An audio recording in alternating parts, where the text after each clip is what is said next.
حرزنا الحرز للمنى حبرنا هو الماجد للعلا. Welcome to Hirz house. I don't see you with your coffee. Alhamdulillah, I'm good. You're not a coffee guy? Not too much, no. Okay, it has to be from Starbucks. And the sheikh over there has no. You good? Yeah, good. You fasting? Today's Sunday. Okay. Maybe Wahib job. No, I'm more of a juice guy. Oh, you a juice guy? Yeah. Okay. May Allah bless all of you. You know, we are delighted to be together again here in Al-Hirz house. Today, inshallah ta'ala, we want to discuss one ayah from Quran. That's ayah 25 of Surah Saba, and get to hear from each and every one of you your take, because this ayah is one of the powerful ayat. All the ayat of Quran are powerful.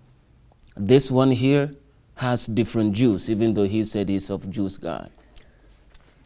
And you know, what do you call him? Tupac said, you have the juice.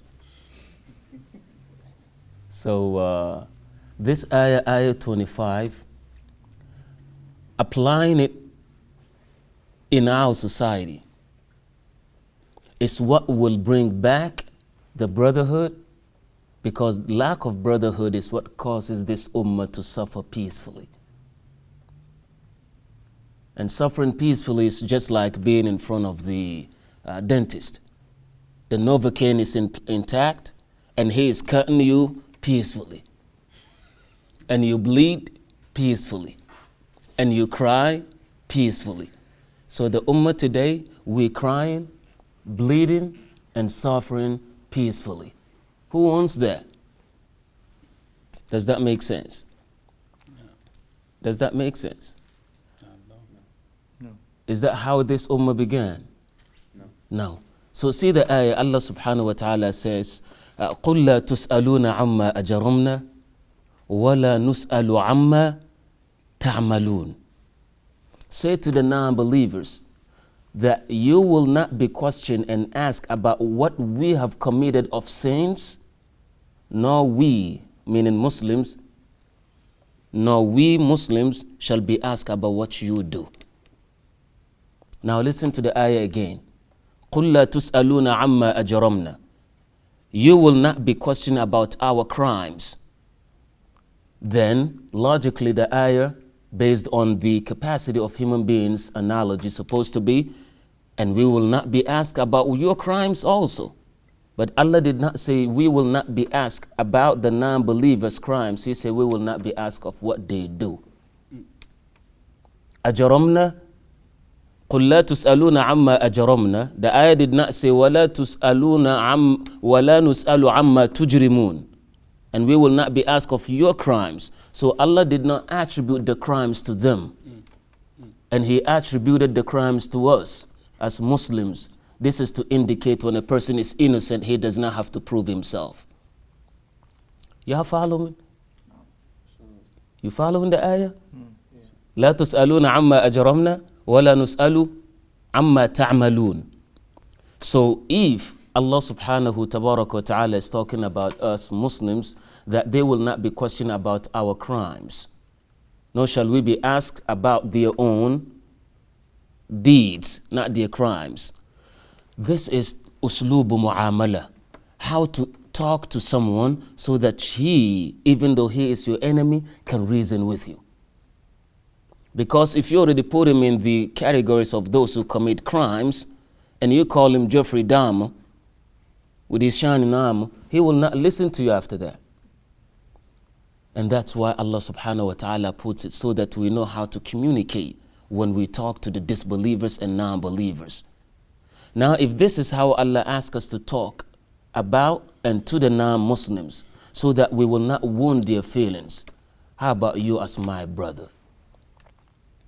How about you as my brother when I talk to you? How about you as my sister when I talk to you? So now this ayah that Allah gave us, that He did not put the disbelievers down even though they are in kufr, and he gave it to us this way. Now, if I have the truth and I believe I'm upon the Sirat al-Mustaqim, does that give me authority to talk to you because you're mubtadi' anyhow I want? Because you're Muslim and I saw you committing a crime, I just look at myself, mashallah, I'm the, bismillah, mashallah, Sayyid Bashi Abi, and I'm on the top and you here? Is that how I'm supposed to look at you? No. So just from what you heard from this ayah, what is your take on that? Sheikh, I need some time to think. You come to me and Sheikh, I need some time to think. I gotta let that, marinate. You gotta give me at least a couple of minutes, Sheikh, to think. I didn't still finish my coffee. Ustaz Isa, just the way the ayah flows. No, he doesn't need. It makes me think about how Allah Al-Hasib has made accountability so important as Muslims and as individuals. And when the Ummah forfeits accountability and trades that for blame, you're going to see the Ummah deal with things La ilaha illallah. that they didn't deal with when they held themselves accountable. La ilaha illallah. And, being blessed to work with and serve the amazing youth groups within this community and other places in the United States, we see that the ones that we say are supposed to be the future of the Ummah have put themselves in a position where they don't necessarily take accountability of the Ummah. La ilaha illallah. They, and it's not generalizing because there's a lot of people on the ground, some of which you see here, some of which you don't. May Allah accept from all of us. I mean, but whether it's blaming the uncles in the masjid, blaming the shura, blaming the board, blaming each other, oh, well, these people are like this and we're like that, and it's just a lack of accountability. And you see the effects of it everywhere. Obviously, the brothers on one side, sisters on the other. Brothers look at the sisters and say, okay, well, they're like this. The sisters look back at the brothers and say they're this way. So there's no group effort because people are too busy blaming one another. Very good. And this brings us to this. In dealing with Muslim issues, see how we can empower ourselves as Muslims, because the empowerment is nowhere found in Muslim, communities. We think we have a masjid and all that and we're good. So if you go to this community, this city, they have the masjid and they making the whatever, when they raise funds, they can make $1 million. To them it's like they are the Fatihi Bayt al-Maqdis of the Ummah. If I have my masjid and we're good, I don't care about what's going on the other side. And if we are also good, then we don't care about what's going on over there. And that's not how it started of the deen. So that's what he's talking about, lack of accountability. That always pointing the finger of blame to somebody else. And that's what is causing this. Isn't that indicative in the verse, Sheikh? Because if I understand it correctly, and tell me if I'm wrong, Allah subhanahu wa ta'ala, the conversation is between the Muslims and the kuffar. And Allah is defining our mistakes as criminalistic activities. Right? So he's a criminal. But what the kuffar is doing is criminalistic, but he calls it amal. Very good. Meaning that you believers know better. You guys have the truth. Right. And now you're not taking the accountability for yourselves and the community, then he's defining our actions as criminalistic. No. And for you all, they don't know any better. Right. We know better. And we committing criminalistic activities. How can now that turn into us looking at them or our Muslim brothers in a different way? Look, we gotta look inside first, because that's what Allah is telling us. He's like, you guys are doing bad things. That's why things are going wrong. See. So I think it's ajramna and ya'malun. No. That's what I'm thinking. I can see it begin to marinate now from the coffee. Yeah, you see from the perspective where he's coming from, that just because we know what Allah had revealed and we fail to address them the way Allah wants us to address them, that causes us like we committing crimes, even though what they're doing is nothing but ijram and crimes. But failing to take care of them the way they're supposed to, that actually puts blame on us. Because if a person doesn't know, you can't blame him. And that's why Allah does not hold a town or a person accountable without being what? Pariah warned. And that's how it goes. So that lack of accountability, we see it in the story of Prophet Yunus. Alayhi salatu wasalam, a prophet, yet blaming himself. Did not blame the people, even though he's the best among them. That's right.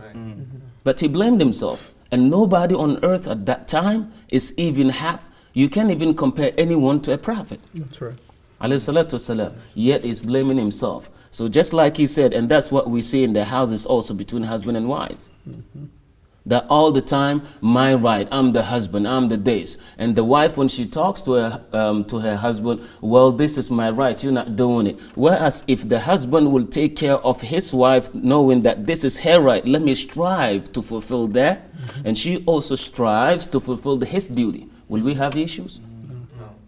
But always everybody, my right, the me, the I, the we. This is the self-aggrandizement. And this, we kicked it in khuluqun azim. That's right. You see? So that's where Ustaz Isa is coming from. And that's where the marinating shade, you know, kicked in. What Ustaz Tal has to say?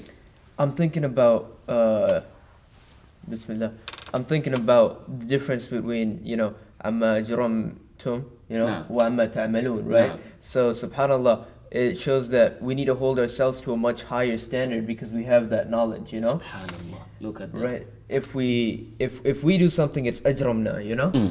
But for them, we can make excuses for them, but we need to hold ourselves to a much higher standard in our society, in our communities, right? When we deal with people, when we interact with people, it needs to be at a much higher standard. We need to see ourselves as ambassadors of our community, I think. SubhanAllah. SubhanAllah. Now see, ambassadors. And that's how the deen started. When Abu Bakr took Shahada, did they sit?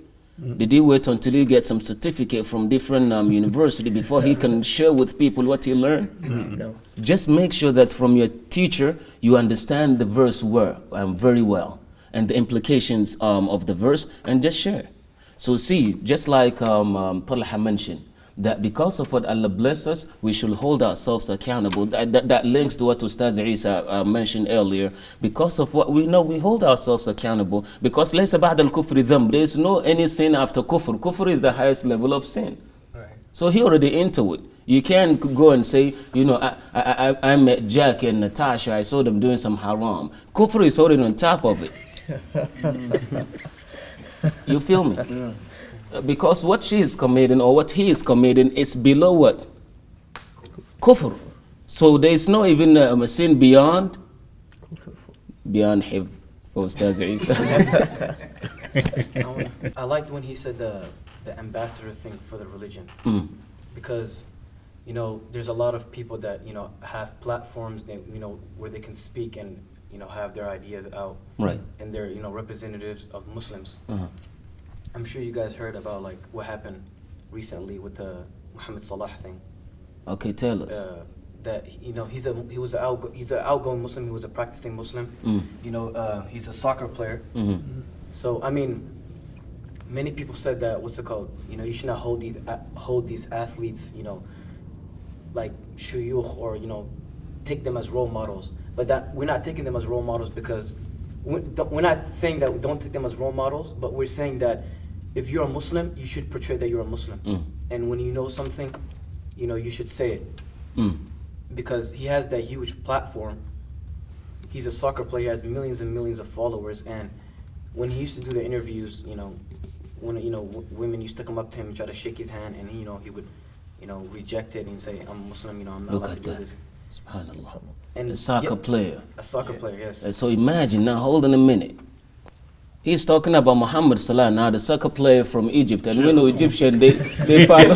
He was good without seeing the Egyptian part. Soccer player, Liverpool.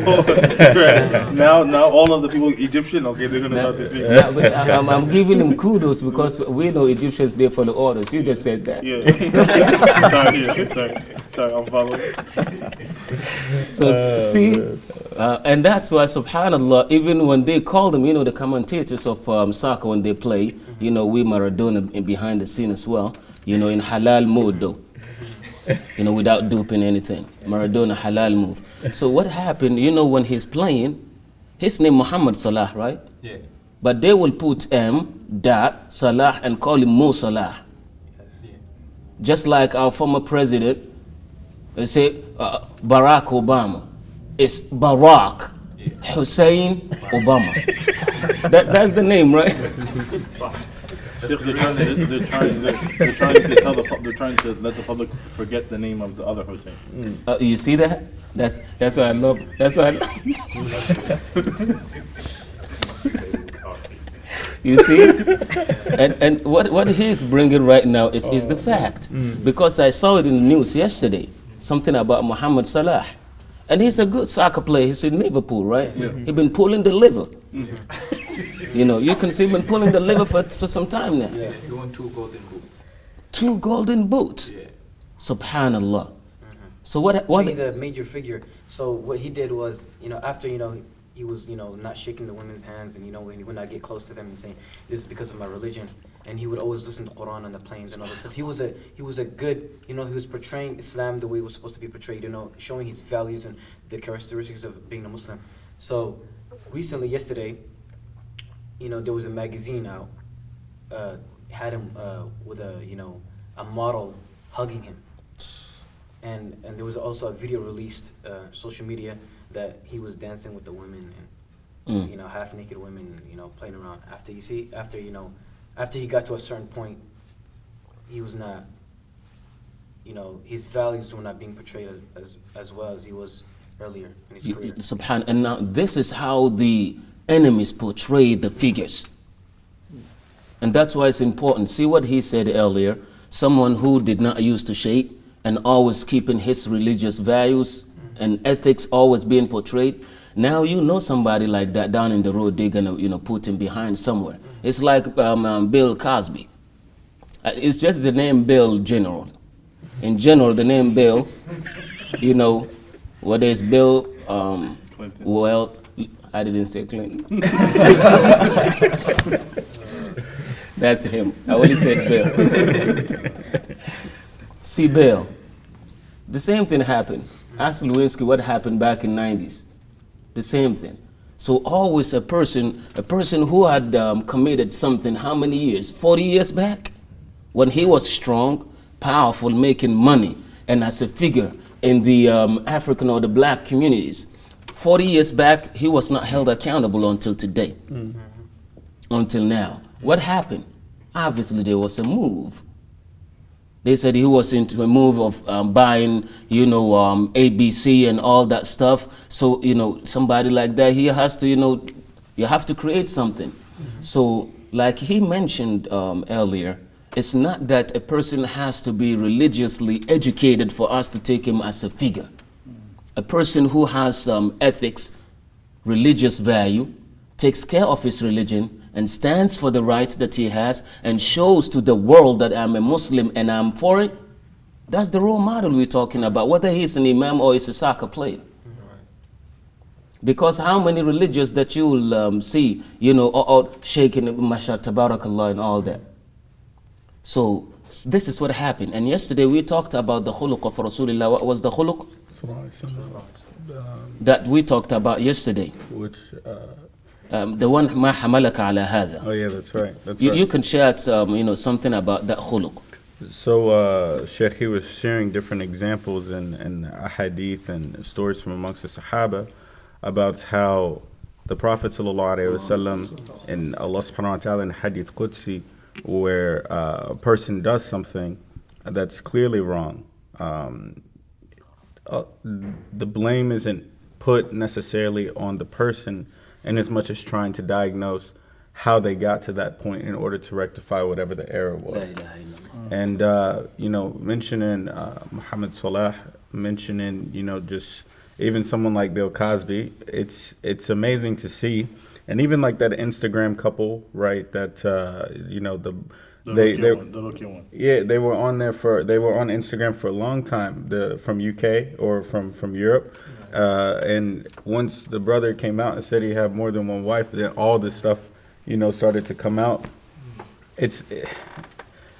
We don't have to be people that are into conspiracies to see that sometimes there's some machinations at work to take people who are public figures and then make them look, bad. And sometimes when that's portrayed on the deen, it's like the goal is to try to make people who are otherwise good and elite or setting like a precedence for others to try to make the person look like they're less than a person. They're only their mistakes. But whenever we looked at the examples that Sheikh was sharing about, whether it's the Sahabi who committed treason, but the Prophet ﷺ, because of what he did at Badr, overlooked that mistake to look at the good of the person. Or the man in Hadith Qudsi who had his body cremated because he was afraid of the punishment of Allah. Allah overlooked his kufr. He committed kufr, thinking that Allah would not bring him back, thinking that he could somehow, circumvent the punishment of Allah. Allah asked him, what made you do this? It was my fear of you. Okay, well, that fear is what will lead to your forgiveness. Even though he did something completely ignorant. As Muslims, we don't afford each other the same mistakes. And talking about the non-Muslims, sometimes you see the Muslims will make more excuses for non-Muslims than they will make for their Muslims. Even worse than that is when you hold lay people who have low knowledge of the deen to the standard of people who are knowledgeable of the deen. Yeah, it's not like he was, while he was becoming a soccer player. This is the one thing. While he was, going and learning how to become a soccer player, he wasn't leaving the soccer stadium and then going to Al-Azhar, right? They're not thinking about that. They're thinking about how to become a soccer player. That's right. They're not thinking at the same time how to become more religious. But at the same time, we still have to be balanced and say, well, now you're in a position of leadership. You have to understand when you're on that platform, your life is no longer yours because a lot of people are, watching you and following you. But that is correct. But you know what they say, right? More money makes you more of who you are. Right. So when people go from being poor, right, and then they have money, they have fame, and they have status, that empowers what they would have done, and that's why it's a test. It really is a test. And obviously, even for the shuyukh that are on social media, for role models and public figures that are on there, how many rappers came out and said that they're Muslim? What is French Montana or all your boys, that come out and say DJ Khaled, everybody is into all of these people, but that money it gives them the avenues to commit greater sins than if they were poor. They maybe Subhanallah. Now see what he's saying. Now Wiz Khalifa is on track too. So see what he said. Remember Busta Rhymes back, I think, like 6 or 10 years back when they did the Bismillah song? Yeah, in the song, yeah. Aki, how much? Getting Arab money. Arab money. Yeah, y'all heard that one? Yeah. The Arab money. He has, what they call him was in, T.I. was in it, Puff Diddy was in it, Busta Rhymes himself was in it, and them boys, all of them, how much money did they make just off that Bismillah? He did not even, of course, his Maharij al-Khuruf But Shif, they're not really making Arab money, Shif, because if they're really Arabs, they wouldn't be making that song. The amount of money that they made from that song, the Arabs got in 1 month from selling oil. Yes, sir. He's very good. Sorry. Subhanallah. But see, like what he mentioned, this is our dilemma today. This is our dilemma today, that they will just hold individuals accountable just like the representatives of the deen. Now, if a person is a Muslim and he has some status, that does not mean he represents the deen.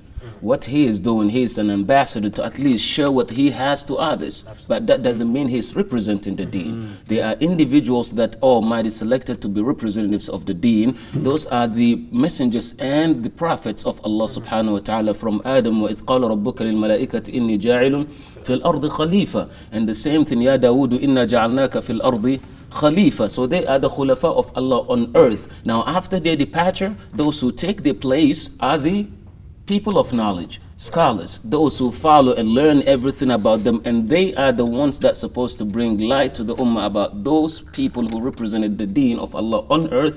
But if they themselves are not up front and facing the mass, and just always in the masjid, and all what we can see is that if I want to meet a sheikh, I only come to the masjid. If I want to learn about the deen, I only have to come to Islamic organizations. So now individuals like Muhammad Salah, those who have something of the social empowerment and also responsibility, he wants to do what those who supposed to have done it did not do. And if they had stepped up and done it, then instead of putting it on a soccer player, then we could have looked at but when the deen is preached from ivory towers, someone would look at the video, oh, Sheikh knows about Busta Rhymes. Like, on one hand, we want people to be aware of the age that we live in. We want people to be able to know about the modern things and what everyone is into. Oh my God, the brother in the video, he mentioned DJ Khaled. Like, on one hand, you want that. But the people that you want to go to the deen have no idea what's happening on the ground. So the Prophet ﷺ was the most accessible. The Anbiya were with their people. So whenever it seems like the people who have knowledge of the deen have nothing to do with the people, then like the hadith and Sunan at-Tirmidhi, when the Ruwaybida come up, where are the people of knowledge? Where are the people of knowledge to come in and say, okay, well, here's the affairs and here's how the deen deals with it. Now you're putting the onus of responsibility on ignorant people who are just famous. And that is dangerous. They go astray and they lead people astray. So now it's not just about being knowledgeable. It's about being accessible. And it's about being able to make Islam relevant to the people that you're dealing with. If you can't do those three things, then you're going to see these problems. It's over. And subhanAllah, you see what he said, making it relevant. Now, Imam Malik, he wrote the book Muwatta, right? When he wrote the Muwatta, who encouraged him to write that? The Khalifa of his time, Abu Ja'far al-Mansur. Imagine the Khalifa, the one responsible. Now, when we say Khalifa, we're talking about a president or a king. There's someone responsible of the entire Muslim nation, wherever they are around the world.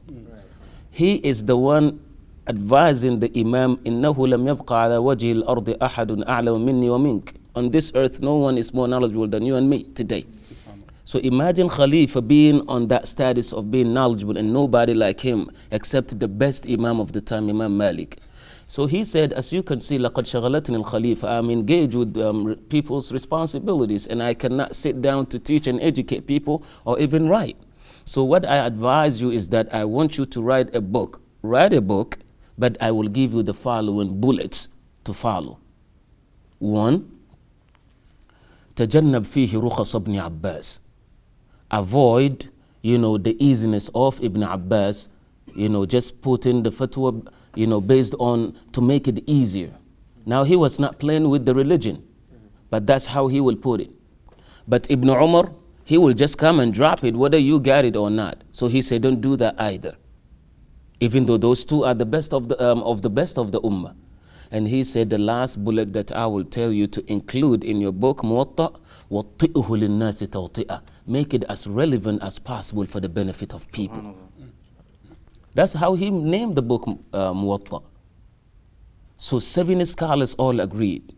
So what Ustaz Isa is talking about, that if the people who are responsible are not accessible, now the responsibility is on those who are on the ground to learn the deen so that they can reach out. So that people can have that access. So that people can reach out, because when you go to, obviously if you're in the campus, now you're pursuing your masters, right? Yeah. May Allah help him to finish that, Ameen. So now, imagine how many people he will touch, talk to on the campus, have relationship with. The one who is confined in the masjid that the board or the shura don't want him to go out of the masjid because he is in a cage. A bird can't come out of its cage. Now he will not have that, social platform to deal with. You will have it because you're out there. He will have it because he's out there. He will have it. You will have it. We will have it. So that means the deen is for us to also make sure that we get it and share it, because when Allah gave the deen, He did not give it to specific people that they the ones that's supposed to have it. The ilm is pursued. If you try to obtain it, Allah will bless you with it. So I hope and pray that we will have this awareness from the Muslim Ummah. And I was going to give you another point too, like these people, how I said earlier, they have a platform where they can speak, right? Another case was, Khabib, right? Khabib, the famous fighter. Yeah. The Russian boy. Yeah, Oh boy, that he been choking people like he. But this choke is halal based on their premises, not based on Islamic premises. But we've been doing some good. Right. You can ask what do you call him, that Irish boy. McGregor. If you want to know about Khabib, ask him. he gave him good sadaqah.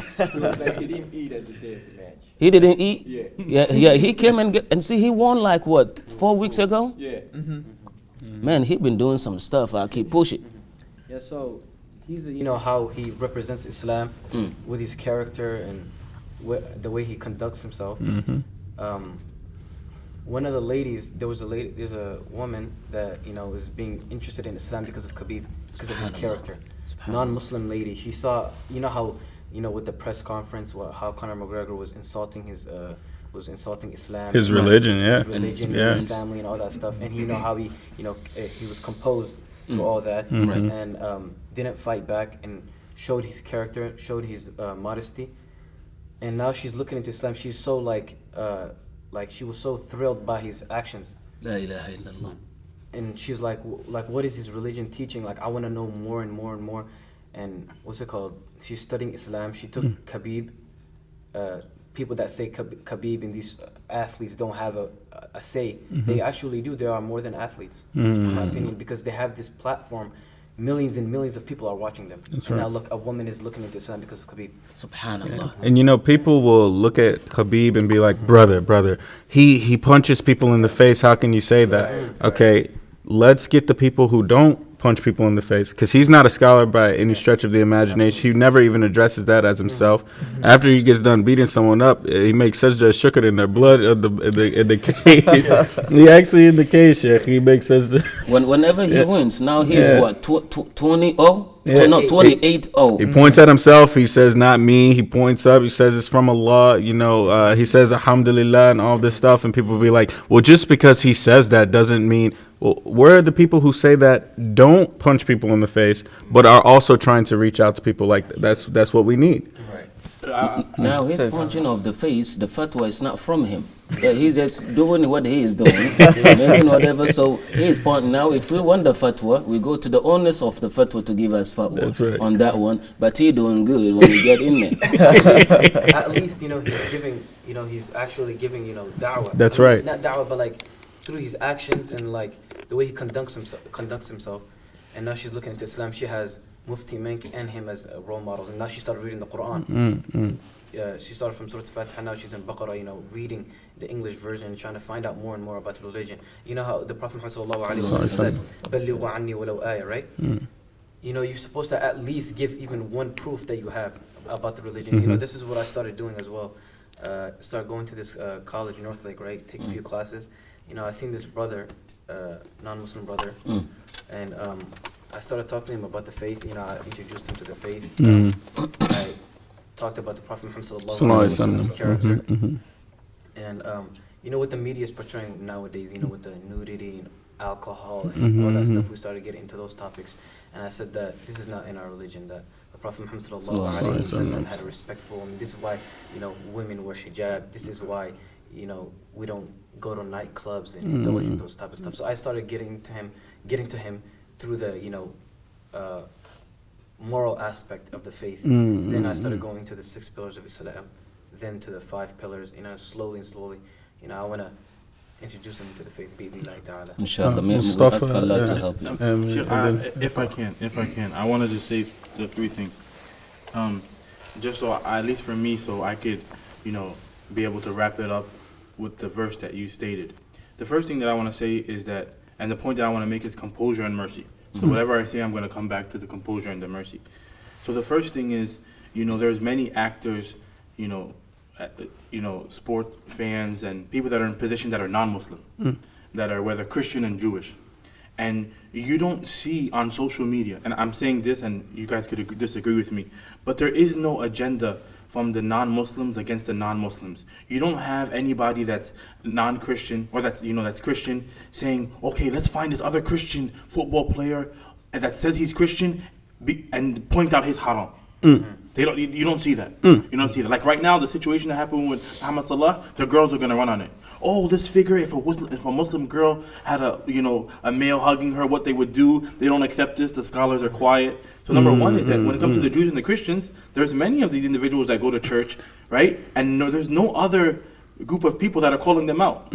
Now, when it comes for us Muslims, we don't know how to discuss. And you taught us, Sheikh, when Bezzi and Kumbul, when they differed about just a word, a haraka, what did they say? Let's have it behind closed doors. You understand me? Let's have it behind closed doors. Right now, if you're a scholar, right, and may Allah protect them, you bring Muhammad Salah under your wing. Bring him under your wing. And you use him. Right? وَتَعَاوُنُ عَلَى الْبِرِّ وَالتَّقْوَى. You guys are not working together. The kuffar are working together. The Muslims are not working together. That's the first thing that I wanted to say, is that you don't see this amongst the Christians and the Jews. Right? There's no overlooking. And we know about overlooking in the religion. Abu Bakr and Umar, they argued. And Abu Bakr was wrong and he went to him. But Umar, he closed the door on him. And then, he felt bad. And Abu Bakr went and he complained to Prophet Muhammad ﷺ. And then he told to the people. Umar came back, he knew he was wrong. And what did the Prophet Muhammad ﷺ say? You leave Abu Bakr alone. Where were you guys all? He overlooked, even though he was wrong to Umar, but he went to go apologize to him. So he overlooked it. And that's Abu Bakr. But what about everybody else? We don't overlook other people. And that's the point that I want to emphasize on it. Like their sins? Yeah. Or they're just their... Yeah, I'm just saying, not made faults, like their faults. Or work together. Like, say Muhammad Salah did that. Is that the end thing? Like, he had now, because that's what the kuffar want. Right? They wanted to push him down. He has a platform. So we work with him. Okay, you know what? Maybe he made a mistake. Maybe he needs help. Exactly. We don't know. We don't want to give him the benefit of the doubt. Yeah, benefit of the doubt. You understand me? So then we go speak to him. That's the first thing. So that's why, and just bring it back to, I don't want to go too long, is the verse that you started with. Now when I go speak to the non-believer, he knows about our criminalistic activities. You're a Muslim. You're not supposed to do that. That's criminalistic. You're a Muslim. You're not supposed to sell alcohol. So they already know what's criminalistic. But then look at Allah teaches us the composure. We know for sure what they're doing is haram. We won't be asked about what you're doing. Allah's mercy is still giving you the opportunity to speak to them. Because when you go to somebody and say, yeah, you're smoking, you're doing this, they're less likely to listen to you. But when Allah's saying, yes, I'm aware of what you're doing. Even though in the back of your mind, you know that, like you said, there's nothing worse than kufr. So I just believe that two things, like composure when we speak to Muslims and non-Muslims. You understand me? And then on top of that, more composure and more mercy when people are in positions that make mistakes. It's not like he's not like he's making a video and arrogant. Yes, I'm going to touch the opposite gender. That's right. He's not making that video. He made a mistake. Go speak to him. Go speak to him if you're a scholar, and go speak to him. Because when you look at history, all these other people that were famous, they had somebody in their corner. You understand me? That was, more wiser, you understand me? And had ilm that was addressing them and telling me, you don't do that. And when he gets attacked, right? When he gets attacked by the people that he was trying to support, now you've driven him away from the people that are supposed to be his support group. Exactly. Exactly. Yeah. I wanted to go back to the hadith he mentioned, brother. I say, بلغ عني ولو آية. I consider many people here, they misunderstood the meaning of بلغ عني ولو آية. You can say many people here said, okay, I can recite Surah Al-Fatiha, so I just want to teach it to another person or that. But that person, he didn't see you Surah Al-Fatiha. I mean, your action don't say that. And also, we try to give it da'wah just for non-Muslims. But actually, Muslims, they need da'wah too. Because sometimes here, we have many people, they try to represent Islam. And also we have many Muslims, they know that they make sins, but they try to repent. When they go to the masjid, okay, hey, you're not supposed to do that. Why you come in that? Why you do? Why you know that's haram, that's halal, that's halal. Hey man, I'm not coming back. So that's the reality now. So I mean, the way to give da'wah or to to represent the Islam is not just for saying that or mention Quran or Hadith, but your actions. And also, when you do something, just say that. We say in Arabic, "Dini allamani hada." That's from my religion, and I mean, that's it. Barakallahu feek. So now I can see our champ. Now, Fadda. Just wanted to kind of continue on what Ustad Isa was saying about accessibility. You know, Ustad Isa shared this with us a few weeks back, but I just wanted to share with everybody, you know, the example of the Prophet ﷺ, when the Sahaba would be sitting around and talking about their Jahiliyyah days, and they'd be laughing about it, you know. And the Prophet ﷺ, he never indulged in any of those things that the Arabs of the Jahiliyyah did. But he would sit there with them and smile, you know. He'd be there, be accessible. He wouldn't say, "Don't talk about this here," you know. Like it was that accessibility of the most knowledgeable amongst them, and that definitely increased their bond, you know. The fact that they could talk about this openly with the Prophet. Very good. One thing about this current generation of Muslims, you know, in our current generation, to be a Muslim doesn't mean you have to lag behind time. You know, you have to be up to date. We're all here. We had the Sheikh speaking about Busta Rhymes. We had Sheikh Ustad Isa speaking about DJ Khalid. You see, they're all into time. So whenever even like you meet a non-Muslim, you can explain about Islam into his forecast. You see, in this current generation, we have this mentality like being a Muslim, you have to be confined in this some kind of corner that you are just sitting there, and somebody should see you like 24/7 with the thawb, and 24/7 with a kufi on and stuff like that. But that's not how you should be a Muslim. Being a Muslim, you should be like up to date and stuff like that.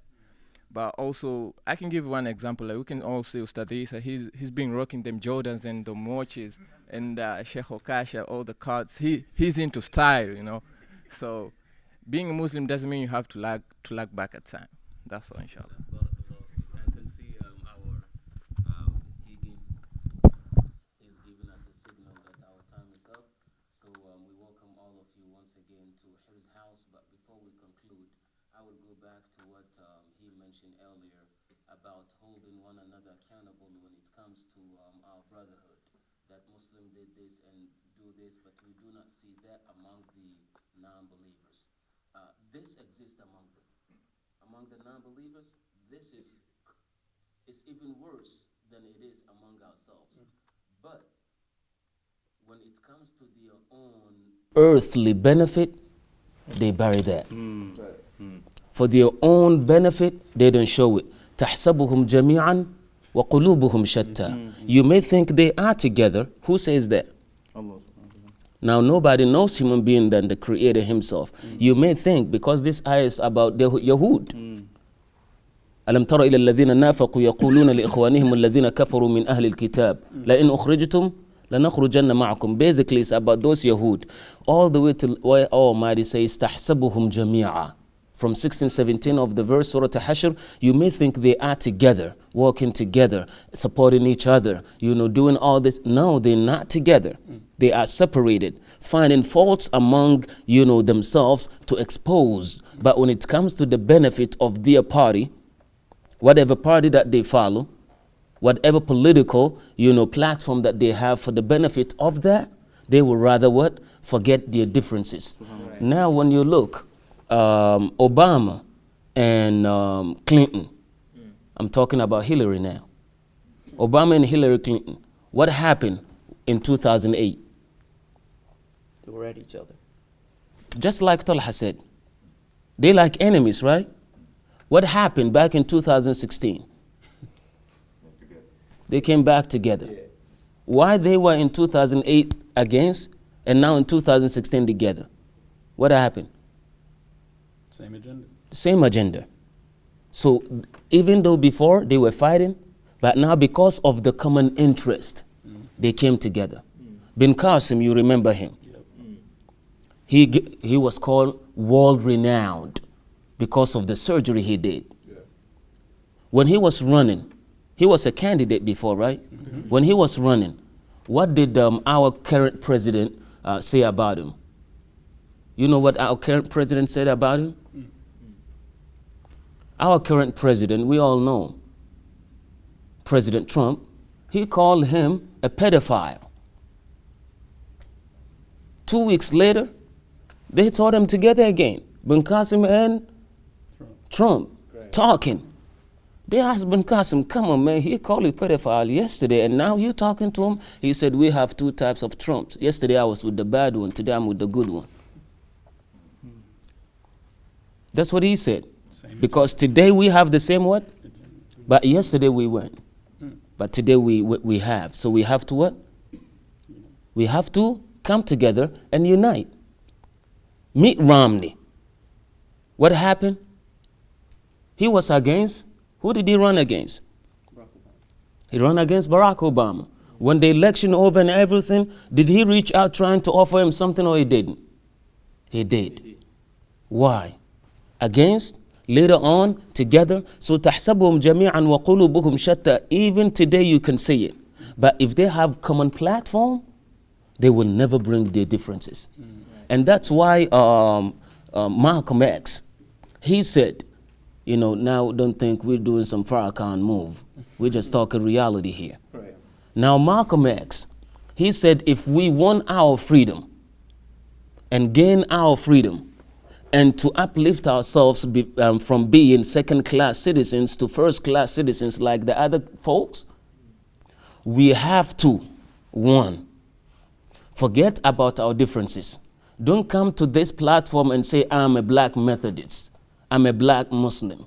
I'm this, I'm that. He said the discrimination that we see is because of your color. It's not because of your faith. So forget that. Let's focus about what? What is common among us. So whatever faults and problems that we have, when we sit behind closed doors, we speak shot at each other. But when we're in public, nobody should know we are different. Why don't we Muslims do that then? So what you mentioned is what Allah gave us, that we're not practicing. But they're practicing it. Even though they don't have the Shahada, but they're practicing what we have. So this that belongs to us. This is ours. That whatever I have with you, if I have beef in my chest against you, whatever that I have, the common ground, the Shahada that you have, and the Shahada, what is brotherhood? Now when you say brotherhood, for the most part, they say brotherhood is looking at my brother as myself and also him looking at me as he what? Himself. Or a sister looking at another Muslim sister like herself and vice versa. This is not brotherhood, this is friendship. This is not brotherhood, this is friendship.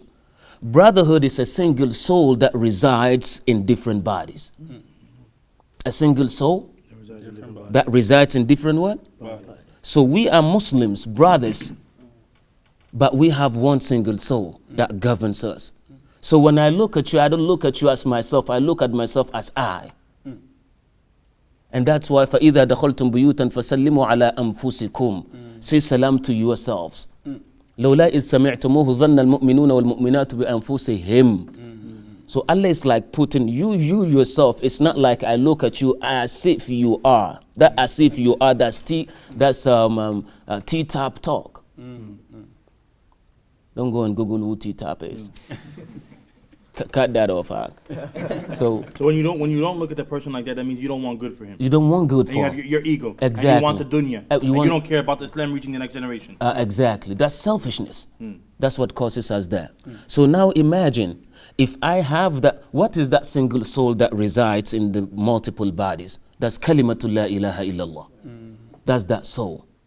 You have it, I have it, he has it, we all have it. Our sisters, may Allah bless them, they have it. And may Allah bless our brothers in front of us, they also do have it. So what happens is that single soul, the kalimatul tawheed, la ilaha illallah Muhammadur Rasulullah ala fahmi salafi hadhihi al-ummah, that kalima, that statement is what makes me to overlook your faults and you to overlook my faults, because we have common ground that we try to push that kalima forward. So whatever you do, I do not hold you accountable. Whatever we have, we speak shots at each other when we close the door, like Malcolm said. But whenever we out, nobody should know that we are different. So we don't show them our weakness. We don't show it.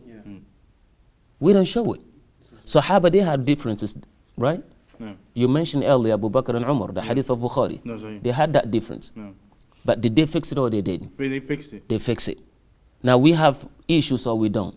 A lot of them. Are we chasing to fix them? No, we're not chasing. We're only chasing, each other away from the deen, like you mentioned earlier. So the issue is not that the non-believers, they do not speak shot at each other. They do. But the common ground of benefit that they have makes them to overlook that because of their dunya. Why can we do that for our deen? And for our deen. And that leads us to what? To akhirah. And the Hurain. And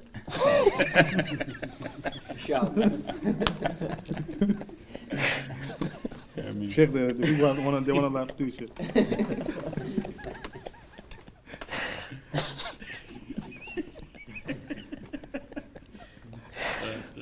see, mentioning akhirah isn't sufficient. He has to bring Hurun. It's not in the dunya. It's not in the dunya, Sheikh. It's part of the package. Subhanallah. So you can see this is what we face today. Right. And that's why we have to make sure that we come and never to allow those who do not love to see us together see our weaknesses.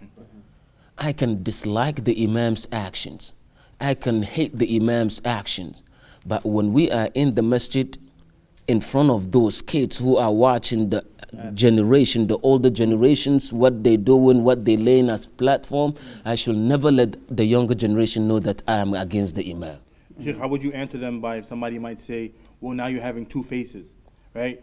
In your heart you have something, and when you're with the brother it's something else. How would you respond to that? Because they will not know the other part when you speak in shad at him. Sahih. They don't know that part, so they can't hold you accountable of having two faces. Why? Because when you speak in shots, nobody sees them. And that's why they say, of the Luqman's hikmah, is that when you speak to me, advising me by pointing my faults in public, this is a hidden assassination. You're not trying to help me. And that's why Imam Shafi'i used to say that if you want me to listen to your advice, come to me in chambers where nobody is there. But if you want me to disobey your advice, okay, then do what you'd want to in public. We still have a lot to discuss here in Al-Hirz house, but I see that our, Halal, Steve Job and Wahib Job next to us, they say the time is up, but we really excited having you here at Al-Hirz house, and inshallah tabarak wa ta'ala with another episode, because you can see we did not even start yet. Now we're just getting warmed up.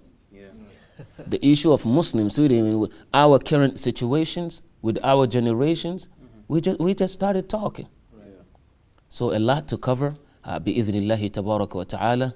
But to conclude with today's episode, we say that always, if I have issues, I should not have those issues come on board to forget the main goal of the kalimat al-tawheed. It shouldn't be. And never allow the enemies to see your weakness. We should never allow the enemies to see our weakness.